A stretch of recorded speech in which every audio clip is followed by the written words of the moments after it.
सूरज की पहली किरणें पहाड़ों के पीछे से झांक रही थीं। पहाड़ियों के बीच बसा छोटा सा गांव देवगांव एकदम शांत था। लेकिन उस सुबह एक घर में हल्की सी बेचैनी थी। वही घर जहां रहता था एक 17 साल का लड़का अनमोल। अनमोल साधारण परिवार से था। पिता खेतों में काम करते थे और माँ सिलाई करती थी। जिंदगी आसान नहीं थी, लेकिन अनमोल के सपने बड़े थे। वह एक लंबी दूरी का धावक बनना चाहता था। लेकिन एक समस्या थी, वह तेज नहीं था। लोग उसे धीमा लड़का कहकर चिढ़ाते थे। कई बार तो वह खुद भी मान बैठता था कि शायद वह इस दौड़ के लिए बना ही नहीं है। एक दिन स्कूल में वार्षिक खेल प्रतियोगिता की घोषणा हुई। सबसे बड़ा इवेंट 10 किलोमीटर दौड़। टीचर ने कहा, जो भी अपनी पहचान बनाना चाहता है, यह मौका है। कक्षा में सब हंसते हुए बोले, अनमोल तू भी भागेगा, 200 मीटर में हाफ जाता है। सारी क्लास हंस पड़ी। अनमोल मुस्कुरा तो दिया, पर दिल अंदर तक टूट गया। उस दिन घर जाते हुए उसके कदम भारी थे।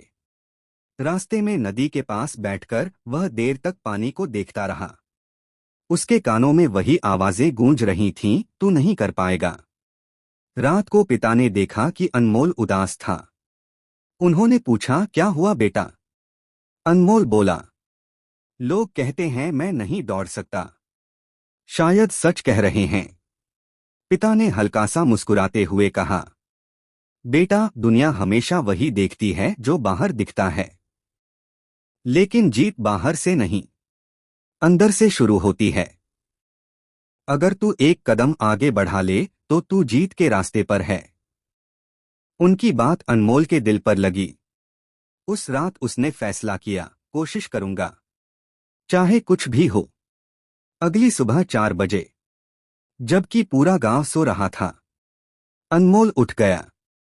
ठंडी हवा, अंधेरा, पथरीले रास्ते, लेकिन जीत की चाहत उससे आगे थी। पहले दिन केवल 500 मीटर दौड़ा और हाफ कर बैठ गया। दूसरे दिन 700 मीटर, अगले दिन 1 किलोमीटर। माँ अक्सर उसे पानी देती और कहती, हिम्मत मत हारना बेटा। धीरे धीरे उसके पैरों में गति आई। सांस मजबूत हुई, मन दृढ़ हुआ। लोग जब खेतों की तरफ जाते हुए उसे दौड़ते देखते तो कहने लगे, ये तो पागल हो गया है, कभी नहीं जीतेगा। लेकिन अनमोल अब बदल चुका था। अब वह दुनिया की नहीं, अपने दिल की सुनता था। आखिर खेल दिवस आ गया। पूरा मैदान भीड़ से भरा था। अनमोल के हाथ ठंड से नहीं, घबराहट से कांप रहे थे। अन्य धावक उससे ज्यादा फिट और तेज दिख रहे थे। स्टार्टिंग लाइन पर खड़े होकर उसने एक गहरी सांस ली और पिता की कही बात याद की। एक कदम आगे, बस एक कदम। गन की आवाज हुई। दौड़ शुरू। जैसा कि सबने सोचा था, अनमोल शुरुआत में सबसे पीछे था। लोग हंस रहे थे, बात कर रहे थे, अरे यह तो पहले ही पीछे रह गया, ये क्यों हर बार कोशिश करता है। लेकिन अनमोल ने किसी की आवाज नहीं सुनी। बस एक लय में दौड़ता रहा, धीरे धीरे, धीरज से। 5 किलोमीटर के बाद तेज धावक थकने लगे। कुछ रुक गए, कुछ धीमे पड़ गए, पर अनमोल चलता रहा। उसकी सांसें एक ताल में थीं। उसका मन शांत था। उसके कदम मजबूत। 9वें किलोमीटर पर एक मोड़ था जहां दर्शक बहुत कम थे। लेकिन वहीं कुछ ऐसा हुआ जिसने कहानी बदल दी। एक तेज धावक गिर पड़ा, दूसरा लड़खड़ा गया, बाकी 4 थक चुके थे। और तभी अनमोल अकेला, बिना रुके, उन सबके बीच से निकल गया। उसके चेहरे पर दर्द था, लेकिन आंखों में आग थी।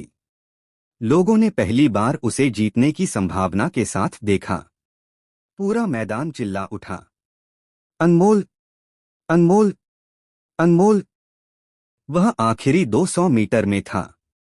अब वह वही धीमा अनमोल नहीं था। अब वह हवा से बातें कर रहा था। जब वह फिनिश लाइन पार कर गया, घंटी बजी। लोग चुप हो गए और कुछ ही पलों बाद घोषणा हुई, अनमोल पहला स्थान। सारा मैदान तालियों से गूंज उठा। अनमोल रो पड़ा। पिता ने उसे गले लगा लिया। माँ की आंखों में गर्व के आंसू थे। वही लोग जो कहते थे तू नहीं कर पाएगा, आज उसके नाम के नारे लगा रहे थे। कहानी की सीख। दुनिया आपकी शुरुआत देखती है, पर आपकी जीत अंत में तय होती है। हर इंसान धीमा हो सकता है, लेकिन अगर रुकता नहीं तो एक दिन सबसे आगे निकल जाता है। कभी मत मानो कि तुम नहीं कर सकते, क्योंकि अंदर की आग दुनिया की आवाजों से कहीं ज्यादा तेज होती है।